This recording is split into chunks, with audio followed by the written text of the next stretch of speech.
That morning, my wife and I said our usual goodbyes. She left her second cup of tea, and she followed me to the front door. She did this every day. She took from my coat a hair which was not there, and she told me to be careful. She always did this. I closed the door, and she went back to her tea. I am a lawyer, and I work very hard. My friend, Dr. Volney, told me not to work so hard. "You'll be ill," he said. "A lot of people who work too hard get very tired, and suddenly they forget who they are. They can't remember anything. It's called amnesia. You need a change and a rest." "But I do rest," I replied. "On Thursday nights my wife and I play a game of cards, and on Sundays she reads me her weekly letter from her mother."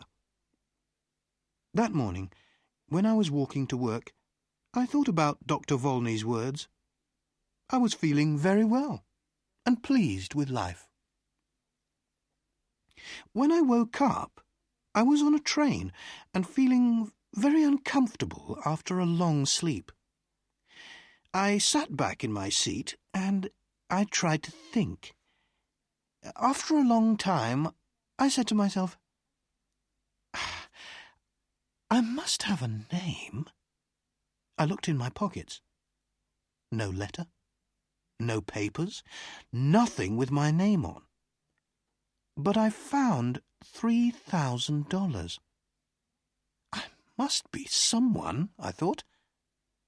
The train was crowded with men who were all very friendly. One of them came and sat next to me.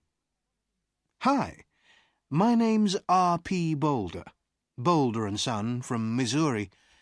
You're going to the meeting in New York, of course. What's your name?" I had to reply to him, so I said quickly, "Edward Pinkhammer, from Cornopolis, Kansas."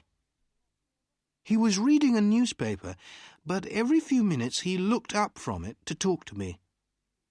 I understood from his conversation that he was a druggist, and he thought that I was a druggist too.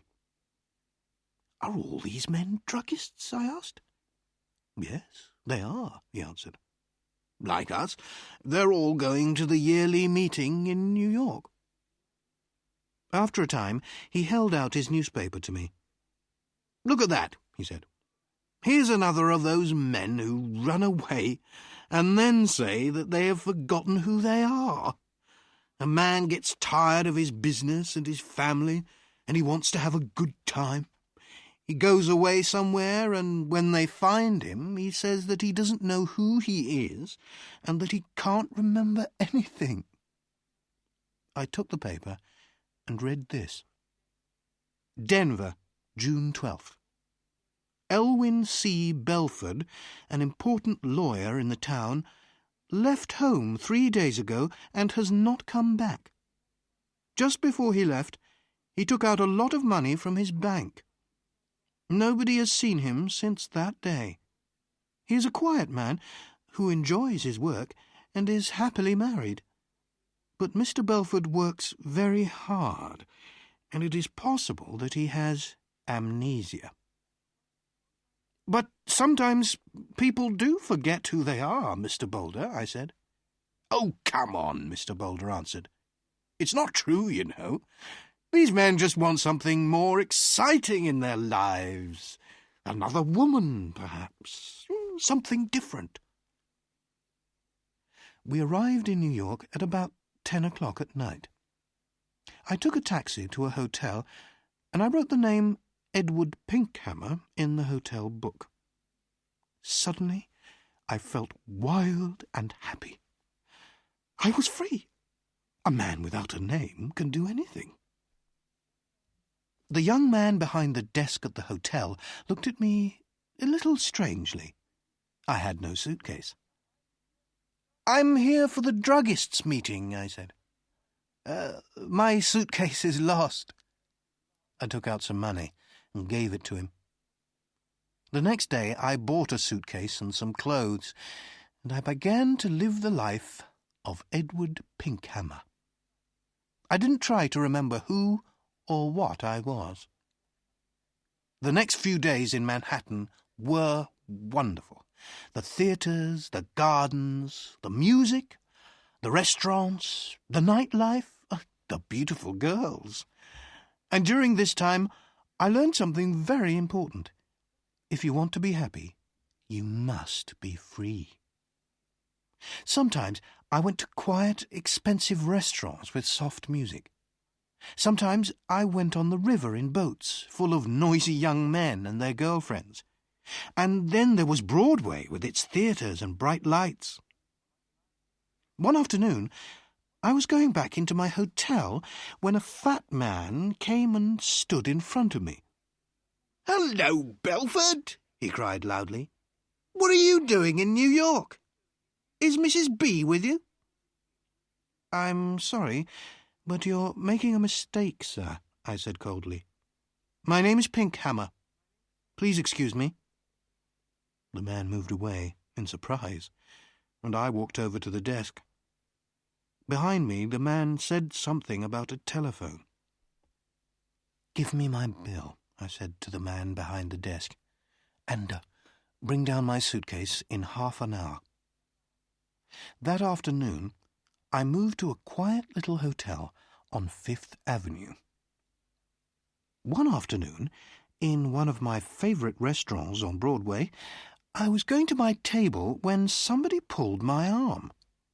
"Mr. Belford!" a sweet voice cried. I turned quickly and saw a woman who was sitting alone. She was about 30, and she had very beautiful eyes. "How can you walk past me like that?"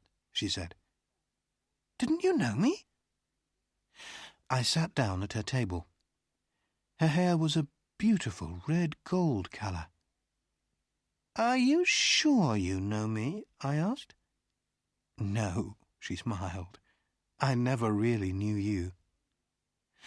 "Well, my name is Edward Pinkhammer," I said, "and I'm from Kansas." "So you haven't brought Mrs. Belford with you, then?" she said, and she laughed. "You haven't changed much in 15 years, Elwyn." Her wonderful eyes looked carefully at my face. "No," she said quietly. "You haven't forgotten. I told you that you could never forget." "I'm sorry," I answered, "but that's the trouble. I have forgotten. I've forgotten everything." She laughed. "Did you know that I married 6 months after you did? It was in all the newspapers." She was silent for a minute. Then she looked up at me again. "Tell me one thing, Elwyn," she said softly. "Since that night, 15 years ago, can you touch, smell, or look at white roses and not think of me?" "I can only say that I don't remember any of this," I said carefully. "I'm very sorry." I tried to look away from her. She smiled and stood up to leave. Then she held out her hand to me, and I took it for a second. "Oh, yes, you remember," she said, with a sweet, unhappy smile. "Goodbye, Elwyn Belford." That night I went to the theatre, and when I returned to my hotel, a quiet man in dark clothes was waiting for me. "Mr. Pinkhammer," he said, "can I speak with you for a minute?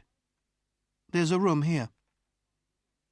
I followed him into a small room. A man and a woman were there. The woman was still beautiful, but her face was unhappy and tired. I liked everything about her. The man, who was about 40, came to meet me. "Belford," he said, "I'm happy to see you again. I told you that you were working too hard. Now you can come home with us. You'll soon be all right." "My name," I said, "is Edward Pinkhammer. I've never seen you before in my life." The woman cried out, "Oh, Elwyn! Elwyn! I'm your wife!" She put her arms around me, but I pushed them away. "Oh, Dr. Volney, what is the matter with him?" the woman cried. "Go to your room," the doctor said to her. "You'll soon be well again."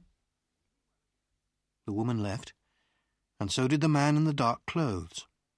The man, who was a doctor, turned to me and said quietly, "Listen, your name is not Edward Pinkhammer."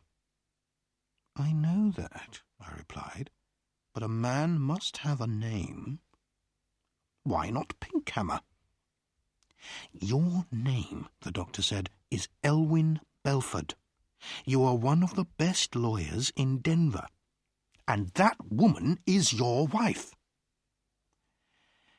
"She's a very fine woman," I said, after a minute. "I love the colour of her hair." "She's a very good wife," the doctor replied.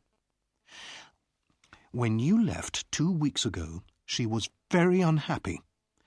Then we had a telephone call from a man who saw you in a hotel here." "I think I remember him," I said. "He called me Belford. Excuse me, but who are you?" "I'm Bobby Volney. I've been your friend for 20 years and your doctor for 15 years. Elwyn, try to remember." "You say you're a doctor," I said. "How can I get better? Does amnesia go slowly or suddenly?" "Sometimes slowly, sometimes suddenly." "Will you help me, Dr. Volney?" I asked. "Old friend," he said, "I'll do everything possible." "Very well. And if you're my doctor, you can't tell anybody what I say?" "Of course not," Dr. Volney answered. I stood up. There were some white roses on the table. I went over to the table, picked up the roses, and threw them far out of the window. Then I sat down again. "I think it will be best, Bobby," I said, "to get better suddenly. I'm a little tired of it all now. Go and bring my wife Marion in now." "But, oh, Doctor," I said with a happy smile. "Oh, my good old friend. It was wonderful."